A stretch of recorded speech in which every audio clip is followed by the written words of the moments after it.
It was the summer of 1973 when my wife, Margaret, and I first laid eyes on the house that would become our forever home. Nestled in the quiet, tree-lined neighborhood of Willow Creek, the house was a charming two-story colonial with a wraparound porch and a sprawling backyard. We had been searching for months, and the moment we stepped inside, we knew this was it. The hardwood floors gleamed under the sunlight streaming through the large windows, and the fireplace in the living room promised cozy winters. The neighborhood was perfect, friendly neighbors, well-kept lawns, and a sense of community that was hard to find elsewhere. We were in our late 20s then, just starting our lives together. I had recently landed a job as a junior analyst at a local firm, and Margaret was a school teacher. The house was a stretch for our budget, but we were determined to make it work. We scraped together every penny we had for the down payment, and with the help of a small loan from my parents, we finally closed the deal. The day we got the keys was one of the happiest days of our lives. Over the years, we poured our hearts into that house. We painted walls, planted gardens, and raised our two children, Emily and Michael, within its walls. The house was more than just a structure.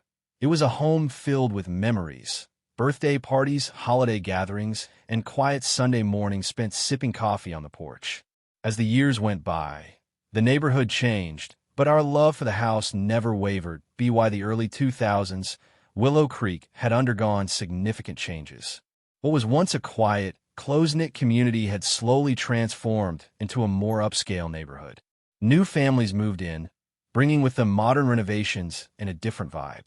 The Homeowners Association, HOA, which had been relatively hands-off in the early years, began to take a more active role in managing the neighborhood. At first, the changes were subtle. The HOA introduced new rules about lawn maintenance, exterior paint colors, and even the types of plants we could have in our gardens. We didn't mind too much. After all, we wanted to keep the neighborhood looking nice. But as time went on, the rules became more restrictive, and the HOA board became more authoritarian. Margaret and I tried to stay out of the drama, but it was hard to ignore the growing tension in the neighborhood.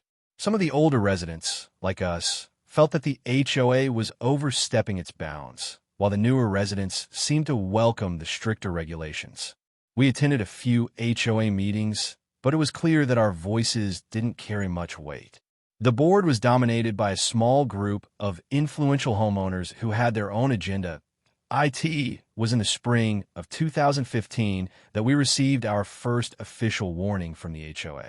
The letter, neatly typed and signed by the HOA president, informed us that our front porch was in violation of the neighborhood's aesthetic guidelines.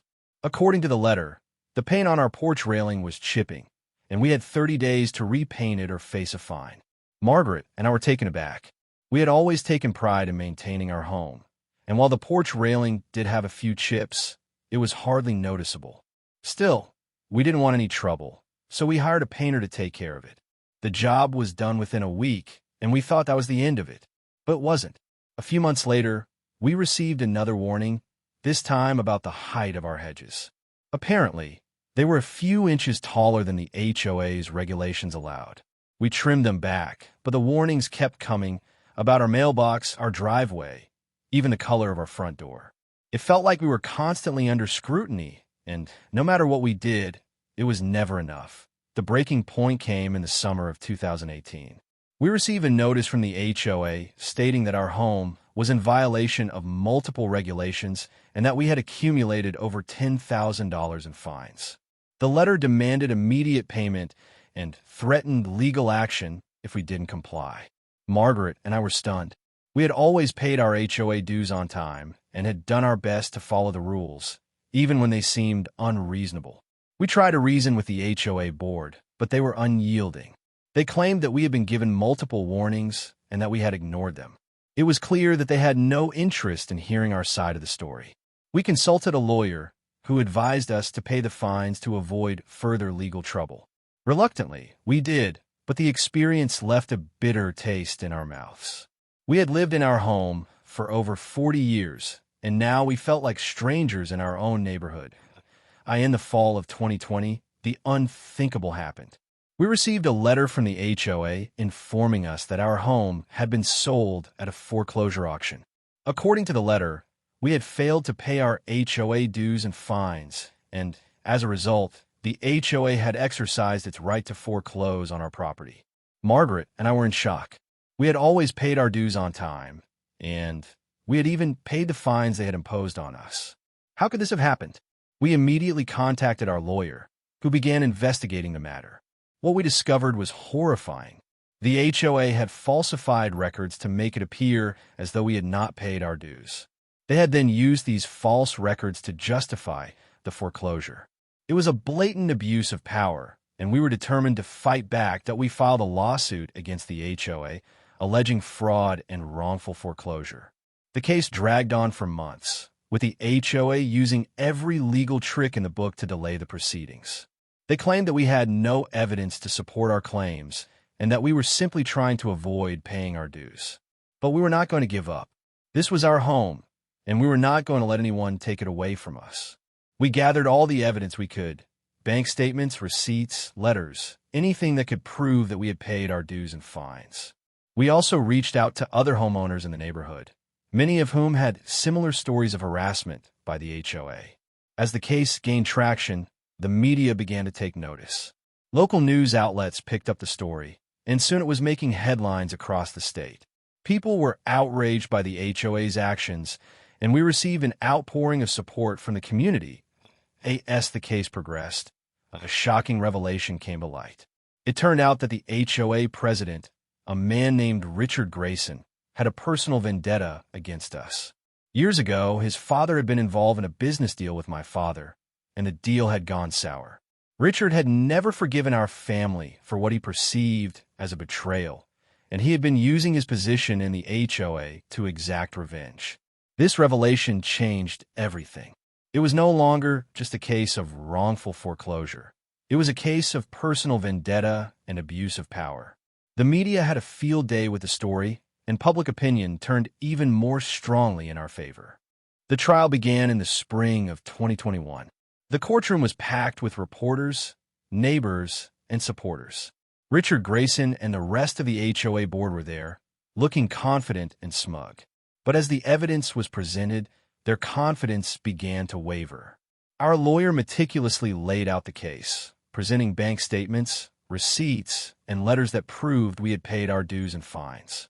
He also presented evidence of Richard Grayson's personal vendetta, including emails and text messages in which he had openly discussed his plans to take down our family. The HOA's lawyer tried to counter our claims, but the evidence was overwhelming. By the end of the trial, it was clear that the HOA had acted illegally and that Richard Grayson had abused his power for personal gain. The jury deliberated for 3 days before reaching a verdict. When the judge read the verdict, the courtroom erupted in cheers. The jury had found in our favor, ruling that the HOA had acted illegally and that the foreclosure was wrongful. The judge ordered the HOA to return our home to us and to pay us substantial damages. It was a moment of triumph, but it was also bittersweet. We had won the battle, but the war had taken a toll on us. The stress of the lawsuit had affected our health, and the experience had left us feeling disillusioned and betrayed. With the trial behind us, we began the process of rebuilding our lives. We moved back into our home, but it didn't feel the same. The memories of the lawsuit and the betrayal by the HOA lingered, casting a shadow over the place we had once loved so much. But we were determined to move forward. We decided to take a more active role in the neighborhood, joining the HOA board to ensure that what had happened to us would never happen to anyone else. We also reached out to other homeowners who had been victimized by the HOA, offering our support and helping them to seek justice. As the years went by, the neighborhood began to heal. The new HOA board, under our leadership, worked to create a more transparent and fair system. We introduced new rules to prevent abuse of power and to ensure that all homeowners had a voice in the decision-making process. In the fall of 2023, I received a surprising phone call. It was from the governor's office, informing me that I had been nominated for a prestigious award for my work in community service. I was flabbergasted. I had never sought recognition for my efforts, but I was deeply honored. The award ceremony was held at the state capitol, and Margaret and I attended together. As I stood on the stage, accepting the award, I felt a sense of pride and accomplishment. I had fought for what was right, and I had made a difference in my community. But the biggest surprise came after the ceremony. The governor, a man named James Carter, approached me and introduced himself. He told me that he had been following our case closely and that he admired our courage and determination. He then dropped a bombshell. He had been a victim of HOA abuse himself, and he was determined to do something about it. Governor Carter invited me to join a task force he was forming to address the issue of HOA abuse. The task force will be made up of legal experts, community leaders, and victims of HOA abuse, and its goal would be to draft new legislation to protect homeowners from predatory HOAs. I was thrilled by the opportunity. This was a chance to make a real difference, not just in our neighborhood, but across the entire state. I accepted the governor's offer without hesitation.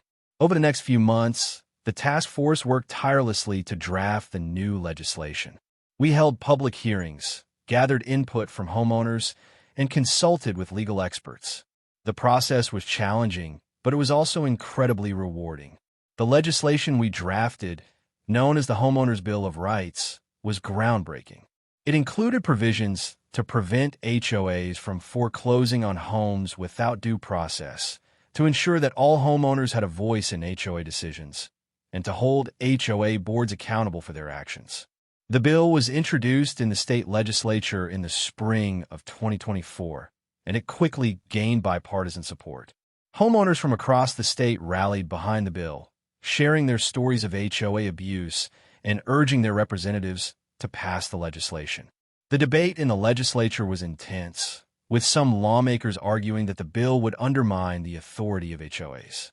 But the overwhelming support from homeowners and the compelling testimony from victims of HOA abuse ultimately won the day. In the summer of 2024, the Homeowners' Bill of Rights was signed into law by Governor Carter. It was a moment of triumph for everyone who had worked so hard to make it happen. The new law would protect homeowners from predatory HOAs and ensure that no one would have to go through what we had gone through. Margaret and I were there at the signing ceremony, along with other members of the task force and victims of HOA abuse. As the governor signed the bill into law, I felt a sense of pride and accomplishment. We had fought for what was right, and we had won with the new law in place. The neighborhood began to change for the better. The HOA board, now under new leadership, worked to create a more inclusive and transparent system. Homeowners felt empowered to speak up and to hold the board accountable. Margaret and I continued to be active in the community, but we also took time to enjoy our retirement. We traveled, spent time with our grandchildren, and finally had the chance to relax and enjoy our home without the constant stress of HOA harassment. As the years went by, our story became a cautionary tale and a source of inspiration for homeowners across the state. The Homeowners' Bill of Rights became a model for other states, and our fight against HOA abuse sparked a national conversation about the need for reform. I was often asked to speak at conferences and events, sharing our story and advocating for homeowners' rights. It was a role I never expected to have, but one that I embraced wholeheartedly. In the winter, Margaret and I celebrated our 50th anniversary in the home we had fought so hard to keep. Our children and grandchildren were there, along with friends and neighbors who had supported us through the years. It was a joyous occasion, filled with love and laughter. As I looked around at the people I loved, I felt a deep sense of gratitude. We had been through so much, but we had come out stronger on the other side. Our home was more than just a house. It was a symbol of our resilience and our determination to fight for what was right. As I sat on the porch, sipping a cup of coffee and watching the sunset, I reflected on everything that had happened. The journey had been long and difficult, but it had also been incredibly rewarding. We had made a difference, not just in our own lives, but in the lives of countless others. I thought about the lessons we had learned, about the importance of standing up for what you believe in, about the power of community, and about the resilience of a human spirit. These were lessons that I hoped would be passed down as the years went by. The neighborhood continued to thrive. The HOA, now a model of transparency and fairness, worked to create a sense of community and belonging. New families moved in, bringing with them new energy and ideas. Margaret and I continued to be active in the community, but we also took time to enjoy our retirement. We traveled, spent time with our grandchildren, and finally had the chance to relax and enjoy our home without the constant stress of HOA harassment. In the end, our story was not just about a house or a lawsuit. It was about the power of perseverance, the importance of community, and the need to stand up for what is right. Our fight against HOA abuse had sparked a movement, and our legacy would live on in the lives of the people we had touched. As I looked out at the neighborhood we had fought so hard to protect, I felt a deep sense of pride. We had made a difference, and that was something that no one could ever take away from us.